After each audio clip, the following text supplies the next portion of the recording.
Good morning students, welcome to the new session. Chemistry class में आप सभी का स्वागत है। आज अपन शुरू कर रहे हैं। आपको ये तो पता ही है कि एनसीईआरटी सिलेबस स्टार्ट किया है इस बार वाले सेशन में। पिछले वाला सिलेबस आरबीएसई बोर्ड का था, तो नई बुक्स आ गई है मार्केट में। आप लोग लेके आ सकते हो केमिस्ट्री की पार्ट 1 और पार्ट 2। आज अपन शुरू कर रहे हैं पार्ट 1 का चैप्टर नंबर 1, सॉलिड स्टेट, ठोस अवस्था। तो सबसे पहले अपन बात करेंगे पदार्थ क्या होता है। तो पहला इसमें अपने पास हेडिंग है मैटर, यानी कि पदार्थ। पदार्थ किसको बोलते हैं? वे सभी वस्तुएं जिनमें दो चीजें होनी चाहिए। कौन कौन सी बताओ? एक तो द्रव्यमान और एक क्या होना चाहिए? आयतन। मतलब जिसमें मास और वॉल्यूम होता है उनको अपन बोलते हैं पदार्थ या द्रव्य। द्रव्य भी बोलते हैं पदार्थ को, अपन पता है तुम लोगों को ये चीज। फिर द्रव्य यानी पदार्थ की 3 अवस्थाएं होती है, 3 फिजिकल स्टेट्स। 3 भौतिक अवस्थाएं होती है पदार्थ की या द्रव्य की। कौन कौन सी बताओ? एक सॉलिड स्टेट यानी ठोस अवस्था, लिक्विड और गैस यानी कि ठोस, द्रव और गैसीय अवस्था। पर्टिकुलर इस चैप्टर में हम किसके बारे में बात करेंगे? ओनली सॉलिड स्टेट, यानी कि सिर्फ और सिर्फ ठोस अवस्था के बारे में ही इस चैप्टर में अपने को बात करनी है। तो अपन सबसे पहले वापस ठोसों के गुण, प्रॉपर्टीज ऑफ सॉलिड, ठोसों में क्या क्या गुण होते हैं इनके बारे में बात करेंगे। बहुत कॉमन चीज़ें देखो, 6-7 पॉइंट होते हैं ठोसों में, गुणों में। सबसे पहले आपको पता है ठोस पदार्थों का आकार और आयतन क्या होता है बताओ? निश्चित, डेफिनेट होता है। तो ठोस पदार्थों के लिए आकार और आयतन अपन बोलते हैं निश्चित होता है। दूसरी बात, जो ठोस पदार्थ होते हैं उसमें कणों के मध्य दूरी क्या होनी चाहिए बताओ? बहुत कम। कणों के मध्य दूरी नेग्लिजिबल डिस्टेंस, यानी कि नगण्य दूरी होती है। ठोस पदार्थ के कण बहुत पास पास जमे होते हैं, वेरी क्लोजली अरेंज होते हैं। अच्छा बताओ, कणों के मध्य दूरी नगण्य क्यों है, बहुत कम दूरी क्यों है? तो हम जानते हैं कि ठोस के कणों के मध्य क्या होता है? स्ट्रॉन्ग अट्रैक्शन फोर्स, यानी कि प्रबल अंतर आणविक आकर्षण बल। इतना ज़्यादा स्ट्रॉन्ग अट्रैक्शन फोर्स होता है कि सॉलिड के जो पार्टिकल्स होते हैं, ठोस के जो कण होते हैं, वो बहुत पास पास जमे हुए होते हैं। तो अपन यहाँ लिखेंगे कि कणों के मध्य प्रबल अंतर आणविक आकर्षण बल होता है। मतलब स्ट्रॉन्ग अट्रैक्शन फोर्स होता है सॉलिड के पार्टिकल्स के बीच में। और ठोसों में क्या गुण होता है? रेट ऑफ डिफ्यूजन, यानी कि विसरण की दर। अच्छा बताओ, विसरण का मतलब क्या होता है? विसरण का मतलब होता है किसी पदार्थ के कणों का अपनी अधिक सांद्रता से कम सांद्रता की ओर जाना। तो आपको पता है ठोसों के अंदर तो कणों के मध्य क्या था बताओ? प्रबल आकर्षण बल था, यानी ठोस के कण मजबूती से आपस में जुड़े हुए, इसलिए वो एक स्थान से दूसरे स्थान पर, मतलब अपनी अधिक सांद्रता से कम सांद्रता की ओर आसानी से नहीं जा सकते हैं। तो अपन क्या बोलेंगे? ठोसों में विसरण की दर क्या होती है बताओ? बहुत कम। किसके कंपैरिजन में? लिक्विड और गैस के कंपैरिजन में ठोसों में विसरण की दर बहुत कम होती है। और आपको पता है ठोसों में इस वाले पॉइंट के लिए क्या बोलेंगे बताओ? कंप्रेसिबिलिटी, यानी कि संपीड्यता। ठोस पदार्थ जो होते हैं उसमें संपीड्यता क्या होनी चाहिए बताओ? होती कि नहीं होती है? नहीं होती है। सॉलिड सब्सटेंस को अपन कंप्रेस नहीं कर सकते हैं, संपीड़ित नहीं कर सकते हैं। तो आप ये बोल सकते हो कि ठोस पदार्थ एक तरह से क्या होते हैं बताओ? Non compressible. हम ये लिख सकते हैं कि ठोस पदार्थ असंपीड्य होते हैं, इनको कंप्रेस नहीं किया जा सकता, दबा नहीं सकते। तभी तो इनका आकार और आयतन क्या था बताओ? निश्चित था। अगर इनको कंप्रेस कर सकते थे, दबा सकते थे, तो अपन इनका आकार और आयतन निश्चित नहीं बोल सकते हैं। ठीक है ना? अच्छा, ठोस पदार्थों के लिए एक और पॉइंट है अपने पास। ठोस पदार्थ कैसे होते हैं बताओ? हार्ड, यानी कि कठोर। और कैसे होते हैं बताओ? दृढ़ होते हैं। ठोस पदार्थ हार्ड और रिजिड होते हैं, कठोर और दृढ़ होते हैं। ये कुछ एक बातें हमने बात की है सॉलिड के प्रॉपर्टीज के बारे में, यानी ठोस पदार्थों के गुणों के बारे में। एक बार दोबारा सुन लीजिए फटाफट, फिर आगे बढ़ते हैं अपन। पहला हमने पढ़ा ठोस पदार्थों के आकार और आयतन कैसे होते हैं? निश्चित होते हैं। सेकेंड पॉइंट, ठोस पदार्थों के कणों के मध्य दूरी क्या रहनी चाहिए? नगण्य, बहुत कम डिस्टेंस होती है, क्योंकि कण बहुत पास पास जमे हुए होते हैं। अब कण बहुत पास पास जमे हुए क्यों होते हैं? तो नेक्स्ट पॉइंट आ रहा देखो कि कणों के मध्य क्या पाया जाता है? स्ट्रॉन्ग अट्रैक्शन फोर्स, मतलब प्रबल अंतर आणविक आकर्षण बल। नेक्स्ट पॉइंट था ठोसों में विसरण की दर क्या होती है, बहुत कम। विसरण का मतलब बताया था ना, विसरण का मतलब था पदार्थ का अपनी अधिक मात्रा से कहाँ जाना, कम मात्रा की ओर जाना। तो ठोस पदार्थों में विसरण की दर बहुत कम होती है, किसकी तुलना में, द्रव और गैस की तुलना में। नेक्स्ट पॉइंट था संपीड्यता के बारे में। तो ठोस पदार्थों को अपन संपीड़ित नहीं कर सकते हैं, कण पहले से ही बहुत पास पास जमे हुए होते हैं, उनके मध्य दूरी नगण्य है, इसलिए हम उनको संपीड़ित नहीं कर सकते हैं। And last one is solid substance, यानी कि ठोस पदार्थ कैसे होते हैं, कठोर और दृढ़ होते हैं। ठीक है, इसके ऊपर क्वेश्चन क्या बनता है मालूम, एग्जाम ये क्वेश्चन पूरा एज इट इज नहीं पूछेंगे आपसे कि ठोसों के गुण पूरे लिखो, एक साथ नहीं पूछा जाता है। इसके ऊपर एक दो छोटे छोटे क्वेश्चन अपनी बुक में दिए हुए देखो। जैसे एक क्वेश्चन दिया कि ठोस पदार्थों के लिए आकार और आयतन निश्चित क्यों होता है, तो क्या आंसर लिखेंगे बताओ, ठोस पदार्थों का आकार और आयतन निश्चित क्यों होता है। यही पॉइंट लिखने वापस अपने को बस घुमा फिरा करके कि ठोस पदार्थों में कणों के मध्य दूरी नगण्य होती है और इनको संपीड़ित नहीं कर सकते, इसलिए इनका आकार और आयतन निश्चित होता है। ठीक है, ये भी क्वेश्चन पूछा जा सकता है कि ठोस पदार्थ बताओ असंपीड्य क्यों होते हैं, मतलब इनको क्यों हम संपीड़ित नहीं कर सकते हैं। तो फिर से वही वाला आंसर आएगा बेटा कि ठोस पदार्थों में कणों के मध्य दूरी नगण्य होती है और इनके कण बहुत पास पास जमे हुए, क्योंकि इनके मध्य प्रबल आकर्षण बल पाया जाता है, इसलिए इनमें संपीड़ितता का गुण नहीं होता। ठीक है, इसके बाद हम बात करेंगे ठोसों के प्रकार, टाइप्स ऑफ सॉलिड। तो प्रकार जो है उनको देखो हमने दो पार्ट में डिवाइड कर रखा है। एक है क्रिस्टलाइन सॉलिड यानी क्रिस्टलीय ठोस, और दूसरा है अपने पास अक्रिस्टलीय ठोस।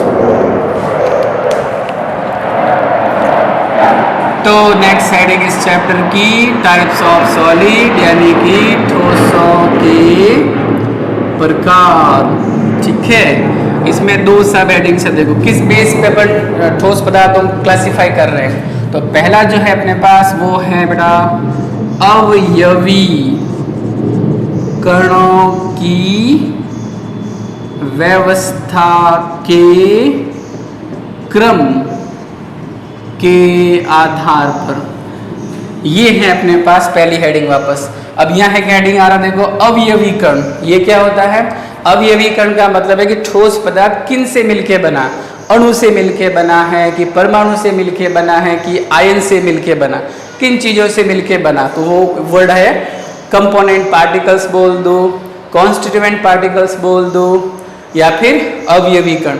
तो इन अवयवी कणों की व्यवस्था का क्रम, मतलब वो अवयवी कण जो मैंने अभी बताया आपको कि अवयवी कण कौन कौन हो सकते हैं बेटा, आइदर मॉलिक्यूल्स यानी अणु हो सकते हैं, परमाणु हो सकते हैं, आयन्स हो सकते हैं, ये हैं अपने अवयवी कण। तो इनके मध्य व्यवस्था, कौन सी प्रकार की व्यवस्था, वैसे मैं आपको बता दूं व्यवस्था का क्रम दो ही वर्ड आएंगे अपने पास। एक वर्ड आएगा दीर्घपरासी व्यवस्था, प्योर हिंदी वर्ड दीर्घपरासी व्यवस्था, लॉन्ग रेंज ऑर्डर, और इसका जस्ट अपोजिट दूसरा टाइप कौन सा होगा बताओ, लघु परासी, या इसको बोलते हैं अपन अल्प परासी व्यवस्था। तो ये जो दो प्रकार की व्यवस्था है कणों की, उसके आधार पर हमें ठोसों के कितने प्रकार पढ़ने हैं, दो प्रकार। कौन कौन से देखो, एक इंडेक्स के फॉर्मेट में इसको याद करना अपने को, यहाँ पे सीरियल नंबर लिखेंगे, यहाँ अपन उनके प्रॉपर्टीज यानी गुणों की बात करेंगे। यहाँ पहला टाइप है कौन सा बताओ, क्रिस्टलाइन सॉलिड यानी कि क्रिस्टलीय ठोस, और जो सेकंड वन है वो कौन सा बताओ, अक्रिस्टलीय यानी कि नॉन क्रिस्टलाइन सॉलिड। इनके बारे में बात करनी है, तो आप दोबारा सुन लो। देखो ठोसों के प्रकार पढ़ रहे हैं अपन, इसमें दो मेजर हेडिंग आएगी। पहली हेडिंग कौन सी लिखी मैंने, देखो अवयवी कणों की व्यवस्था के क्रम के आधार पर, अवयवी कणों की व्यवस्था के क्रम के आधार पर ठोस कितने प्रकार के हुए बताओ, टू टाइप्स है ना, कौन कौन से, क्रिस्टलीय ठोस और दूसरा कौन सा, अक्रिस्टलीय ठोस। ये किस आधार पर डिवाइड किया बताओ, दो, ये लिखा देखो अवयवी कणों की व्यवस्था के क्रम के आधार पर। अवयवी कण कौन होते हैं, अवयवी कण का मतलब वे कण जिनसे वो ठोस पदार्थ बना होगा। अवयवी कण कौन हो सकते हैं, अवयवी कण बेटा अणु हो सकता है, परमाणु हो सकता है या फिर आयन हो सकता है। जैसे वो आपने देखा ना मोतीचूर के लड्डू या बूंदी वाले लड्डू, तो बूंदी वाले लड्डू में बताओ अवयवी कण कौन होगा जिससे वो बना लड्डू, किससे मिलके बना? बूंदियों से। तो ये बूंदी, दूसरी बूंदी, तो ये बूंदी क्या है बताओ?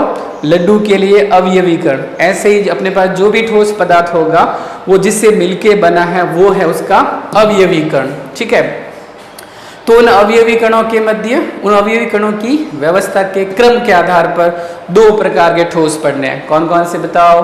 First one is crystalline solid यानी क्रिस्टलीय ठोस, और दूसरा कौन सा बताओ?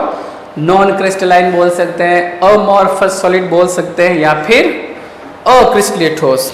अब इनमें डिफरेंस तैयार करना अपने को। वैसे भी आपको पता है डिफरेंस वाले क्वेश्चन बड़े अच्छे होते हैं, आधा याद रखो, आधा उसका उल्टा ही चलाना होता है। तो सबसे पहले हम बात करेंगे यहाँ पे ज्योमेट्री यानी कि ज्यामिति क्या है। तो सिंपल है, देखो जो क्रिस्टलीय पदार्थ होते हैं उनके लिए ज्यामिति क्या बोली जाएगी बताओ? Definite geometry. यानी कि क्रिस्टलीय पदार्थों के लिए अपन बोलेंगे कि इनकी ज्यामिति कैसी होती है बताओ? निश्चित होती है। सभी कण डेफिनेट ज्योमेट्री में जमे हुए होते हैं। अक्रिस्टलीय देखो यहाँ पे लिखा भी है अक्रिस्टलीय, मतलब इनकी ज्यामिति क्या हो जाएगी बेटा? अनिश्चित, नॉन डेफिनेट बोल सकते हैं। यानी इनमें अवयवी कणों के लिए कोई निश्चित ऑर्डर नहीं होता, कैसे भी अरेंज किए जा सकते हैं। ये अपना पहला डिफरेंस हो गया। देखो गुण था ज्यामिति, क्रिस्टलीय ठोसों की ज्यामिति कैसी होती है? डेफिनेट यानी निश्चित ज्यामिति, और अक्रिस्टलीय ठोसों में सब अ से याद करना। देखो इनकी ज्यामिति कैसी है? अनिश्चित। सेकंड जो इसका गुण है बेटा वो है मेल्टिंग पॉइंट यानी कि गलनांक। क्रिस्टलीय ठोसों के लिए गलनांक क्या होता है बताओ? डेफिनेट। यानी क्रिस्टलीय ठोस जो होते हैं वो एक परफेक्ट टेम्परेचर पर पिघलेंगे। कोई भी एक क्रिस्टलीय ठोस होगा तो एक निश्चित ताप पर पिघलेगा। जैसे फॉर एग्जांपल एक क्रिस्टलीय ठोस है मेरे पास ए मान लेते थोड़ी देर के लिए, और वो कितने पे मेल्ट या कितने पर पिघलेगा बताओ? फॉर एग्जांपल जैसे 50 डिग्री सेल्सियस, तो 50 डिग्री सेल्सियस बोला जाए, 80 डिग्री सेल्सियस बोला जाए, ये एक निश्चित टेम्परेचर है, डेफिनेट टेम्परेचर। तो क्रिस्टलीय ठोस पदार्थों के लिए बेटा गलनांक क्या बोला जाएगा? निश्चित। यहाँ पे क्या होगा बताओ? ये जो अक्रिस्टलीय ठोस होते हैं वो इनका गलनांक निश्चित नहीं होता, बल्कि ये क्या होंगे बताओ? टेम्परेचर के एक परास पर मेल्ट होंगे, पर पिघलते हैं, अपन ये बोल सकते हैं। यानी कि ये एक रेंज में पिघलेंगे। जैसे मान लो एक अक्रिस्टलीय ठोस ए मान लिया मैंने थोड़ी देर के लिए, इसका गलनांक अगर मैं आपसे कहूँ तो ये होगा मान लो 35 से लेकर के 50 डिग्री सेल्सियस।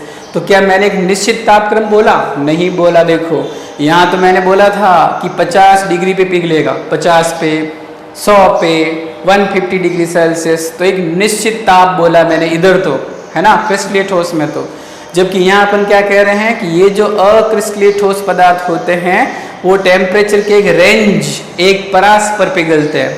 जैसे फॉर एग्जांपल कोई एक अक्रिस्टलीय ठोस पदार्थ ए है जो कहाँ तक पिघल रहा है बताओ? 35 डिग्री से लेकर के 50 डिग्री सेल्सियस के बीच में पिघलेगा। एक रेंज दिया आपने 35 से 50, निश्चित तापक्रम नहीं बोला। ठीक है, पॉइंट नंबर 3 की अगर हम बात करें यहाँ पे, थर्ड पॉइंट जो है बेटा वो है गलन उष्मा, हीट ऑफ फ्यूजन। गलन उष्मा क्या होता है? उस पदार्थ को पिघालने के लिए जो उष्मा रिक्वायर्ड होती है उसको बोलते हैं अपन गलन उष्मा। तो फिर से वही वाली बात देखो, जो क्रिस्टलीय ठोस होते हैं उनके लिए गलन उष्मा का मान क्या होगा बताओ? डेफिनेट, निश्चित होगा, करेक्ट। जबकि जो अक्रिस्टलीय ठोस पदार्थ होते हैं उनके लिए गलन उष्मा का मान अपन क्या लिखेंगे बताओ? अनिश्चित, यानी कि नॉन डेफिनेट होता है। तो 3 पॉइंट तो बड़े अच्छे थे, मस्त थे, आधे याद किए, आधा उल्टा ही बोलना था। बड़े सिंपल से देखो एक बार वापस यहाँ तक रिवाइज कर लेते हैं अपन। पहला गुण क्या था? ज्योमेट्री। क्रिस्टलीय ठोस पदार्थों के लिए ज्यामिति क्या होगी बताओ? निश्चित ज्यामिति। जबकि अक्रिस्टलीय ठोसों के लिए इनकी ज्यामिति क्या होती है? अनिश्चित। गलनांक, इनके लिए गलनांक का मान निश्चित होता है, जबकि ये एक टेम्परेचर के परास पर पिघलते हैं, इनका गलनांक निश्चित नहीं होता। गलन उष्मा, क्रिस्टलीय ठोस पदार्थों के लिए गलन उष्मा का मान निश्चित होता है, मतलब पिघालने के लिए। देखा ना, गलन उष्मा मतलब इनको पिघालने के लिए जो उष्मा चाहिए अपने को उसकी वैल्यू यहाँ पे निश्चित है, जबकि यहाँ पे वैल्यू क्या बोली जाएगी बताओ, निश्चित नहीं होती, अनिश्चित वैल्यू बोली जाती है यहाँ पे। फिर जो नेक्स्ट पॉइंट है अपने पास नंबर 4, वो है बेटा क्लीवेज प्रॉपर्टी, यानी कि विदलन गुण। विदलन गुण क्या होता है, देखो अगर हम क्रिस्टलीय ठोस को चाकू से काटते हैं, चाकू से अगर हम क्रिस्टलीय ठोस पदार्थों को काटते हैं तो अपने को यहाँ पे क्या मिलेगी बताओ, स्मूथ सरफेस, चिकनी और रेगुलर, मतलब कि नियमित सतह प्राप्त होती है। जबकि इधर क्या बोलेंगे अपन, रफ एंड टफ, खुरदरी, खुरदरी बोल सकते हैं। इरेगुलर मतलब अनियमित सतह प्राप्त होती है। ये हो गया विदलन गुण, है ना। देखो सुनो, विदलन गुण में हमने पढ़ा था कि अगर क्रिस्टलीय ठोस होता अपने पास तो उसको चाकू से काटने पर अपने को क्या मिलेगी बताओ, स्मूथ सरफेस, चिकनी सतह, या आप बोल सकते हो नियमित सतह प्राप्त होती है। जबकि इधर अक्रिस्टलीय ठोसों को अगर हम चाकू से काटेंगे तो क्या होगा बताओ, खुरदरी या फिर अनियमित सतह प्राप्त होती है। देन पॉइंट नंबर 5, पांचवा जो शीर्षक पॉइंट अपने पास वो है बेटा दैसिकता। ये भी एक इंपॉर्टेंट गुण है। दैसिकता का मतलब होता है कि उस क्रिस्टलीय ठोस में आप x अक्ष में जाओ, y अक्ष में जाओ या फिर z अक्ष में जाओ तो कुछ भौतिक गुण, जैसे यहाँ पे अपने को मिलेंगे आगे प्रतिरोधकता, यांत्रिक सामर्थ्य, परावैद्युतांक, ये कुछ भौतिक गुण होते हैं। अगर इनकी वैल्यू अलग अलग दिशाओं में जाने पर समान मिलती है तब तो उस गुण को बोलते हैं समदैशिक। और अगर ये तीनों भौतिक गुण, तीन भौतिक गुण कौन से बोले देखो, यांत्रिक सामर्थ्य, परावैद्युतांक और मैकेनिकल सपोर्ट, यांत्रिक सामर्थ्य, इनकी वैल्यू अगर अलग अलग डायरेक्शन में अलग अलग मिलती है तो उस गुण को अपन कौन सा गुण बोलेंगे, विषमदैशिक। ये, और इस गुण को बोलेंगे बेटा विषमदैशिकता। तो विषमदैशिकता किसका गुण हुआ बताओ, क्रिस्टलीय ठोसों का। इसका मतलब क्या बताया था हमने कि क्रिस्टलीय ठोसों के अंदर x अक्ष में, y अक्ष में और z अक्ष, जैसे ये रूम को ही देख लो आप, अगर हम इस x अक्ष में जाएं, y अक्ष में जाएं और z अक्ष में जाएं, इन तीनों दिशाओं में जाने पर अगर हमें तीन भौतिक गुण कौन कौन से, यांत्रिक सामर्थ्य, परावैद्युतांक और यांत्रिक सामर्थ्य, परावैद्युतांक के मान क्या मिलते हैं, अगर भिन्न भिन्न मिलते हैं, असमान मिलते हैं, विषम मिलते हैं, तो उस गुण को बोलेंगे विषमदैशिकता। तो विषमदैशिकता किसका गुण हुआ बताओ, क्रिस्टलीय ठोसों का। अच्छा, अक्रिस्टलीय ठोसों में क्या हो जाएगा, इसका उल्टा।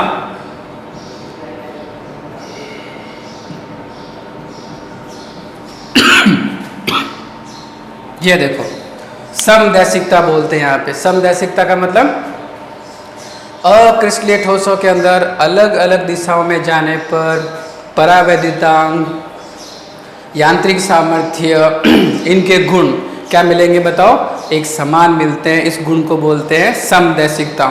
यहाँ पे थोड़ा उल्टा दिख सकता है आपको, लेकिन इसका ध्यान रखना, क्रिस्टलीय ठोस जो होते हैं वो विषमदैशिकता वाला गुण दर्शाते हैं, जबकि अक्रिस्टलीय जो ठोस होते हैं वो बेटा कौन सा गुण दर्शाएंगे, समदैशिकता वाला गुण दर्शाएंगे।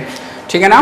नेक्स्ट पॉइंट है अपने पास नेचर, यानी कि प्रकृति। तो इसमें देखो जो क्रिस्टलीय ठोस होते हैं इनको अपन क्या बोलते हैं, एक्चुअल ठोस या रियल ठोस, या इनको बोलते हैं अपन वास्तविक ठोस। इन दोनों में से जो क्रिस्टलीय ठोस होता है ना बेटा, वही कौन से वाले ठोस माने जाते हैं, वास्तविक ठोस। तो फिर ये कौन से होंगे बताओ, इनको बोला जाता है आभासी, फॉल्स सॉलिड या सूडो सॉलिड बोलते हैं, आभासी ठोस। एक और नाम भी दिया जाता है इनको, अतिशीतित द्रव, इंग्लिश में बोलते हैं बेटा इसको सुपर कूल्ड लिक्विड, यानी कि एक तरह से द्रव वाले गुण ही हो गए। देखो नाम तो हमने लिखा अक्रिस्टलीय ठोस, जबकि इनको और कौन से नाम से जाना जाता है, अतिशीतित द्रव। तो ये भी एक क्वेश्चन है जो अपने से पूछा जाता है कि अक्रिस्टलीय ठोसों को अतिस्थितिज द्रव क्यों कहते हैं। तो याद रखना, ये है तो ठोस लेकिन इनमें क्या होता है, द्रवों के समान। अच्छा बताओ, द्रवों का सबसे महत्वपूर्ण गुण कौन सा होता है? फ्लो होने का, प्रवाह। बोलते हैं ना अपन लिक्विड्स में ये वाला गुण होना जरूरी है, फ्लो, प्रवाहित होते हैं। जैसे नदी में पानी बह रहा है, हवा चल रही है ना, तो ये प्रवाहित हो रहे हैं। इस गुण को लिक्विड में होना बहुत जरूरी है। तो अक्रिस्टलीय ठोस, अपन इसका एग्जाम्पल देखेंगे अभी। पॉइंट नंबर 7 अपन बात कर लेते हैं कणों की व्यवस्था का क्रम। कणों की व्यवस्था का क्रम। तो जो क्रिस्टलीय ठोस होते हैं ना बेटा, इनमें कौन सी व्यवस्था होती है? दीर्घपरासी व्यवस्था। जो हमने हेडिंग लिखा था ना, याद करो, ये देखो, ये ठोसों के प्रकार, उसमें पहला था अवयवी कणों की व्यवस्था का क्रम। तो ये देखो, ये अब यहाँ पे मिला अपने को पॉइंट नंबर 7 में, कणों की व्यवस्था का क्रम। अगर क्रिस्टलीय ठोस हैं तो व्यवस्था का क्रम कौन सा है? दीर्घपरासी व्यवस्था। और इधर क्या होगा बेटा? इधर है अपने पास अल्पपरासी व्यवस्था। एंड लास्ट पॉइंट जो है अपने पास वो है एग्जाम्पल्स। देखो एग्जाम्पल ऐसा है कि सिर्फ इधर वाले कॉलम वाले याद रखने हैं, है ना। कौन से वाले? अक्रिस्टलीय ठोस में अपने पास ये 4 एग्जाम्पल है। एक होता है बेटा कांच, रबर, बहुलक और प्लास्टिक। ये 4 एग्जाम्पल ही अपने को याद करने हैं, राइट ना। कौन कौन से बताओ? ग्लास यानी कि कांच, रबर, पॉलीमर्स इसको अपन बहुलक बोलते हैं, और ये प्लास्टिक, ठीक है ना। ये अक्रिस्टलीय ठोसों के एग्जाम्पल। इनके अलावा जो भी आपके दिमाग में आ रहा हो या जो भी आपसे पूछा जाए, वो सारे के सारे एग्जाम्पल कौन से कॉलम में जाएंगे? क्रिस्टलीय ठोस। मैंने देखो लिखा भी नहीं है ना। जो भी आपके दिमाग में है, जैसे आपके दिमाग में ऐसा पोटेशियम नाइट्रेट, ये देखो KNO3, जैसे NaCl, जैसे बेंजीन, जितने भी ऑर्गेनिक हैं, इनऑर्गेनिक कंपाउंड, मतलब कार्बनिक या अकार्बनिक यौगिक होते हैं, वो सारे कौन से कॉलम में जाएंगे बताओ? क्रिस्टलीय ठोसों में।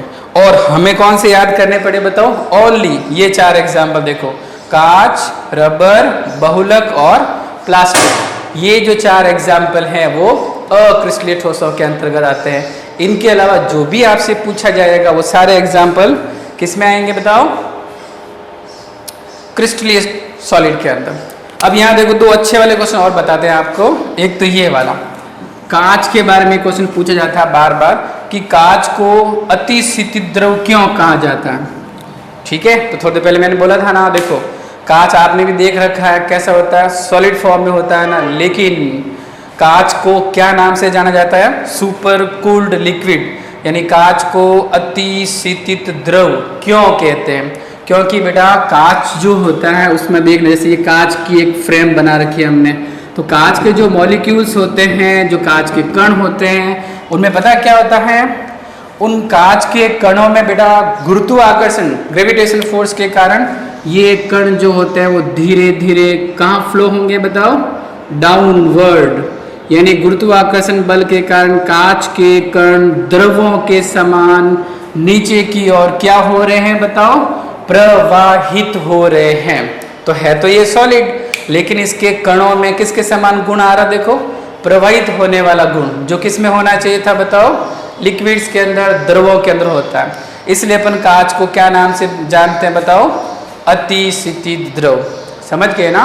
क्वेश्चन था कांच को अतिस्थितिज द्रव क्यों कहते हैं? तो क्यों कहते हैं बताओ?